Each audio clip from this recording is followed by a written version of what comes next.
Good afternoon, my YouTube viewers. It is Crystal here. I'm here because I wanted to make another video. And in this particular video, we're going to be talking about the Central Limit Theorem. And so what I wanted to do is I wanted to tell you what the Central Limit Theorem states. It states that taking samples of a population with replacement will result in means of the samples that closely resemble a normal distribution. And in the last video I made, we discussed normal distribution. If you haven't watched that video, then I would recommend you watch the most previous video that I've done, and it tells you how to create a normal distribution, and it shows you what a normal distribution looks like, which is a bell curve. So what we're doing is we are creating a situation where we're going to reenact the Central Limit Theorem. So the first thing we're going to do is we're going to have 1,000 inputs, and we're going to create a normal inverse of a normal distribution, so equals norm.inv. Rand is going to be your probability. So Rand gives you a random number between 0 and 1. So that's going to be your probability. It's going to give you the mean is going to be 50, and the standard deviation is going to be 10. And so for 1,000 cells, we're going to have a normal distribution, a norm.inv, inverted normal distribution. And then what we're going to do is we're going to take 30 samples for each of those 1,000 rows. So in the 30 samples, we're going to index it. So it's going to be index $8, $3, $102, and that's going to be your array. And then the row num is going to be a random number between 1 and 1,000, because that's what we want, a random number between 1 and 1,000. And this is going to index it. And we're going to copy it all the way down to the 1002, I believe it is.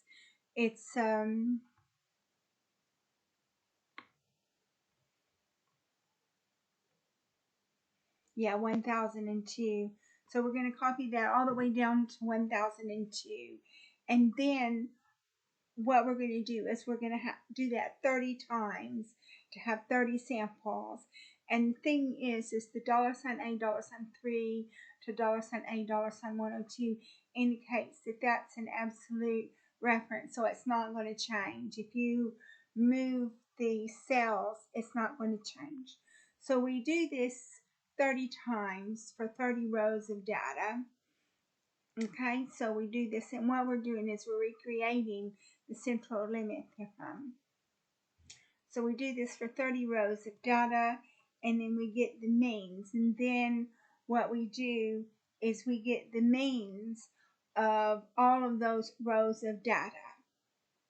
And then after we have got the means of all of those rows of data, then what we're going to do is we're going to make a chart. So we've got a histogram of the Central Limit Theorem, and you can see that it resembles a normal distribution, which is what we wanted. So let's say you wanted to make a histogram. So we'll go ahead, and what you do is you block off all of the cells of the mean, because that's what you want to make the histogram of.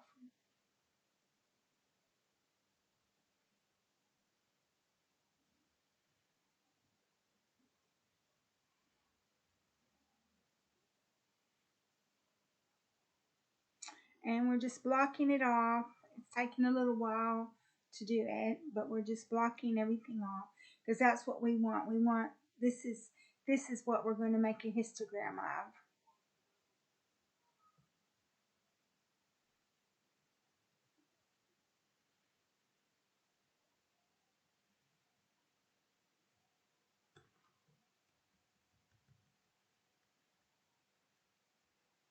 Okay, so we blocked it off. And so we want to make a histogram. So we come over here to Insert, Recommended Charts, and we come over here to All Charts and Histogram. And this is the histogram. So that's your histogram, and we can just say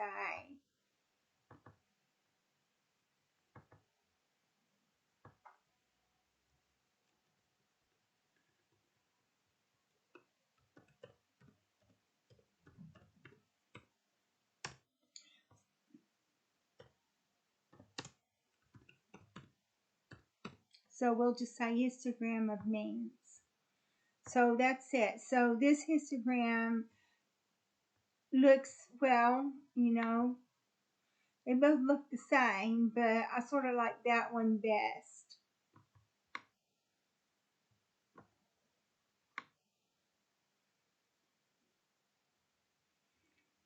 So I sort of like that one best. So I'm going to delete this one. Delete it.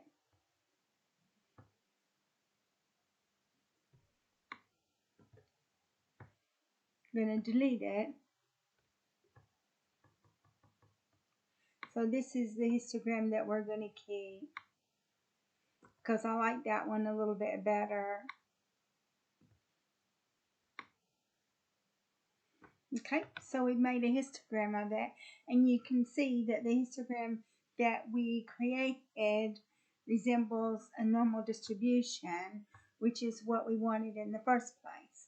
So in this particular video, we discussed Central Limit Theorem, and we discussed how to create a Central Limit Theorem, and we discussed sampling the rows, and then creating a histogram of the means. And when we created a histogram of the means, you could see that the histogram resembled a normal distribution, which is what we want. So I'm going to go ahead and conclude this video because I've talked about all the topics that I wanted to talk about. And if you like my video, please like and subscribe. And thank you so much for watching my video, and I look forward to making another video for you in the future.